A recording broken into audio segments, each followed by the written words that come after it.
នៅពេលលោកម៉ូសេចុះពីលើភ្នំបន្ទាប់ពីបានទទួលក្រឹតវិន័យ10ប្រការមកសាសអ៊ីស្រាអែលបានធ្វើរូបកូនកូមាសហើយកំពុងថ្វាយបង្គំវា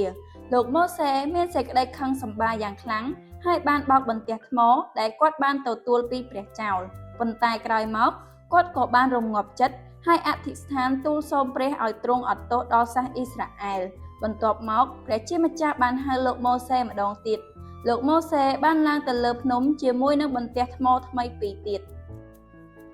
នៅពេលលោកម៉ូសេឡើងភ្នំជាលើកទី2ព្រះជាម្ចាស់បានស្វាគមន៍គាត់ដោយព្រះបន្ទូលខុសពីមុនថា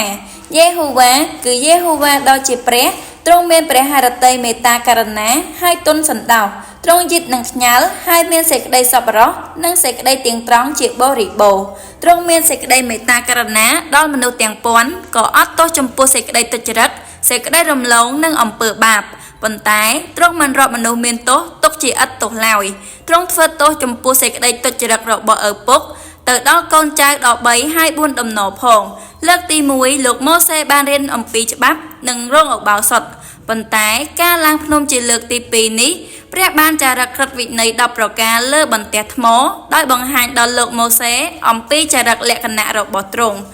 បានប្រាប់ថាព្រះគឺជាព្រះនៃព្រះគុណនិងសេចក្តីស្រឡាញ់ប៉ុន្តែក៏ជាព្រះដែលជំនុំជម្រះអំពើបាបដែរ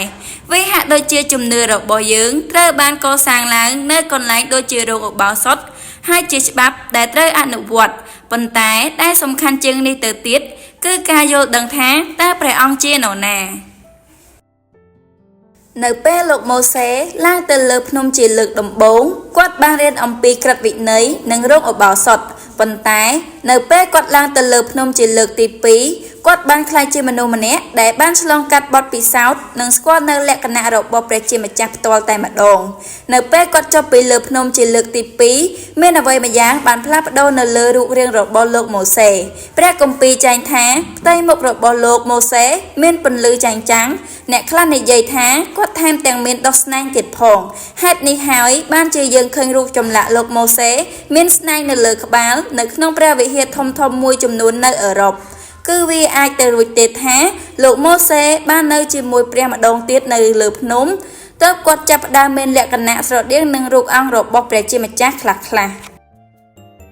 បងប្អូនទាំងអស់គ្នាយើងនឹងរៀនអំពីវិន័យនិងការអនុវត្តការថ្វាយបង្គំផ្សេងៗនៅក្នុងព្រះវិហារហើយតាមរយៈការសរសើរដំកើងការអធិស្ឋាននិងការសិក្សាព្រះបន្ទូលយើងនឹងលូតលាស់នៅក្នុងជំនឿរបស់យើងប៉ុន្តែសារព្រះបន្ទូលនៅថ្ងៃនេះរំលឹកយើងថាយើងចាំបាច់ត្រូវតែដឹងថាតើព្រះអង្គជានរណាវាមានន័យថាការរៀនយល់អំពីសេចក្តីស្រឡាញ់ព្រះគុណនិងសេចក្តីមេត្តាករុណារបស់ទ្រង់ចំពោះយើងហើយក៏ត្រូវតែយល់អំពីភាពបរិសុទ្ធរបស់ទ្រង់ដែលស្អប់ខ្ពើមអំពើបាបផងដែរប្រសិនបើយើងបន្តដើរជាមួយព្រះតាមរបៀបនេះតើយើងនឹងមិនខ្លាចជាអ្នកដែលមានលក្ខណៈស្រដៀងនឹងទ្រង់ទេឬ